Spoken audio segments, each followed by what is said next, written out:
कर औरतिया करेगी ना, बेटिया के नाम पे जमा कराइए और ना तो हम नैहर चल जाएंगे। जो हमको समझ में नहीं आता, पति से गुस्सियाती है तो नैहर किसके पास भागती है। इसलिए आप सबसे हम हाथ जोड़ के कहते हैं कि अगर किसी की बेटी की शादी में जाइएगा ना तो इतना अड़च के मत खा लीजिएगा कि खाना घट जाए और उस बाप की बेइज्जती हो जाए। कोई आपके थाली में से छीन सकता है, नसीब से तो किसी की बाप की हैसियत नहीं जो छीन सकता है। आप अपने गांव समाज में भी उत्प्रेरकों को देखे होंगे।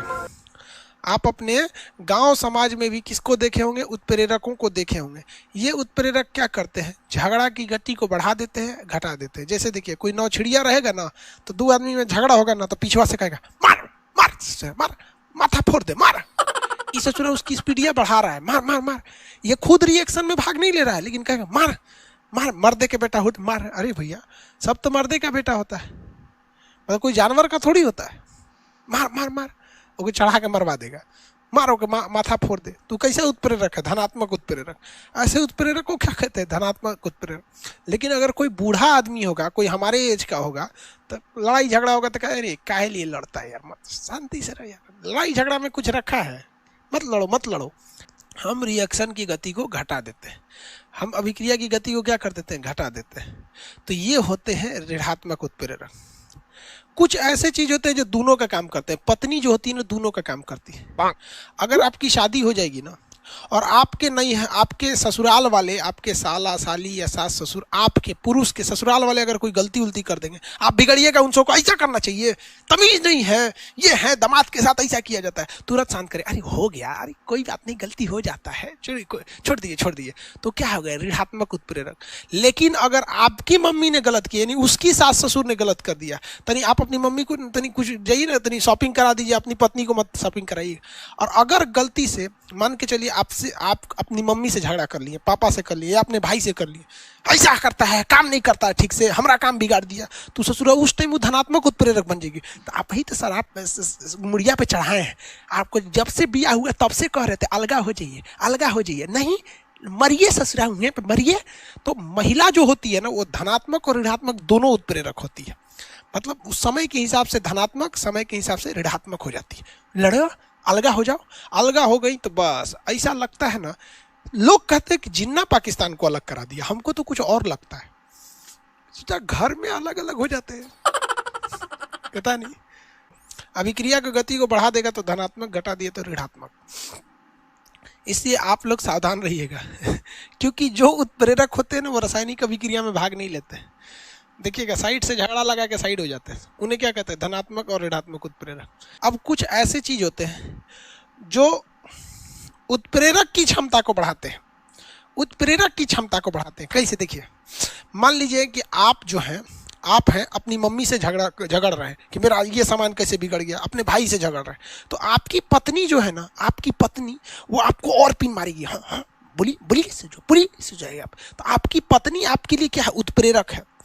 झगड़ा कर आप डांट के चल जाएंगे, तो आपकी पत्नी अपनी बहनिया को फोन करेगी, आपकी साली को, आज झगड़ा करा दिए हैं, तो कहेगी एक नंबर की है, और पिन मार, और पिन मार। तो साली आपकी पत्नी को पिन मार रही है, अब पत्नी आपको पिन मार रही है, आप भाग ले लिए रिएक्शन में, पत्नी हो गई उत्प्रेरक, और उस पत्नी की छोटकी बहन हो गई उत्प्रेरक वर्धक। उत्प्रेरक वर्धक, वो अभिक्रिया को नहीं, उत्प्रेरक को चढ़ा रहा है, चढ़ जा, आई आपको चढ़ा देगा। समझ में आ गया? गिरा दे, जा, शांत हो गया। तो वैसे पदार्थ जो उत्प्रेरक की क्षमता को बढ़ाते हैं, उन्हें कहते हैं उत्प्रेरक वर्धक। उसे क्या कहते हैं? उत्प्रेरक वर्धक। किसी को दिक्कत? लेकिन कुछ लड़कियां होती हैं, उनके घर वाले बहुत समझदार होते हैं, वो समझा देते हैं, अरे मिलजुल के रहो ना, क्या दिक्कत है, ऐसा थोड़ी है कि तुम्हें 100 साल तक 200 साल तक एक में रहना है, कभी ना कभी तो अलग होगे ही यार। एक वक्त आ जाएगा तो प्रेम से अलग हो जाना कि चलो भैया हम यहाँ बना लेते हैं, हम यहाँ बना लेते हैं। लड़ाई झगड़ा करके क्यों हो रहे हो? न कि पत्नियां चढ़ल रहेगी। तो पिताजी जो होते हैं ना, लड़की के पिता जो होते हैं, लड़की के बाबूजी, वो हमेशा उत्प्रेरक विष का काम करते हैं, लड़कियां को मन नेवर कर लेता है, ऐसे किया जाता है। तो अगर उत्प्रेरक की क्षमता को कम किया तो उत्प्रेरक विष, और उत्प्रेरक को और चढ़ा दिया तो उत्प्रेरक वर्धक। उत्प्रेरक वर्धक। किसी को कोई दिक्कत? लड़की सब कहती है, हम ही लोग का एग्जाम्पल देते हैं, कुल कांड तू ये सब करती है तो लड़का का एग्जाम्पल देंगे। हाँ, तनी तनी बात को खखोरेगी सब। सचिन जायसवाल समझा रहा है कोनो लड़की को, खुशबू गुस्सा मत करो, कोई बात नहीं, तोरा समझेला से लड़की मान जाएगी। हाँ, कबो ना मानेगी, छोड़ दो, गुस्सियाइले रहे।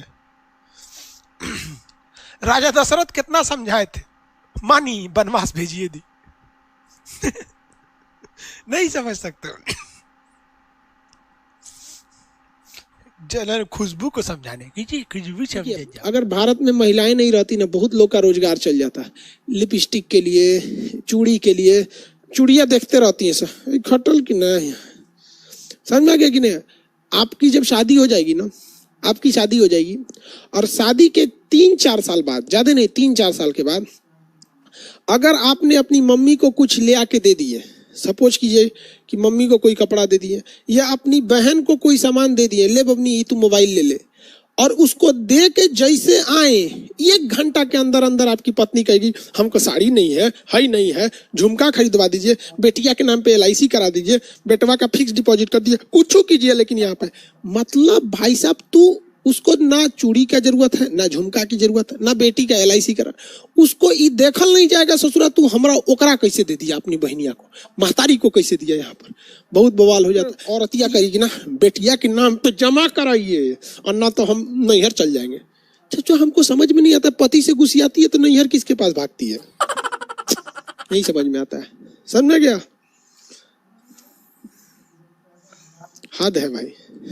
ऐसा लगता है ना कि जैसे बेटिया का भी हुए खुद करेगी। अरे भाई, बेटी की शादी कहाँ करनी है, कैसे करनी है, इज्जत से करना है नहीं, ये बाप के कंधे की जिम्मेदारी होती है।